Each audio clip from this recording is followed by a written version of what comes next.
పొంగేటి మనుగడ కోటి అలలుగ పొంగు వరదల వేగాన పడిలేచు అలలకు తీపి కలలకు లేని అలసట నీకేలా నల్ల నల్ల నీళ్లలోన ఎల్లకిల్ల పడ్డట్టున్న అల్లో మల్లో ఆకాశాన చుక్కల్లు అమ్మాయంటి జాబిల్లమ్మ అబ్బాయంటి సూర్యుడమ్మ ఇంటి దీపాలవ్వాలంట దిక్కుళ్ళు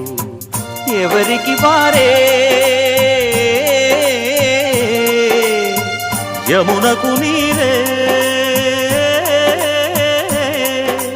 రేవు నీరు నావదంట నావతోడు రేవుదంట పంచుకుంటే గోరువంక వాలగానే గోపురానికి స్వరాల గణగణ గంటలే మోగనేలా గోపబాలుడొచ్చినాక గోకులానికి పెదాల కిలకిలా పువ్వులే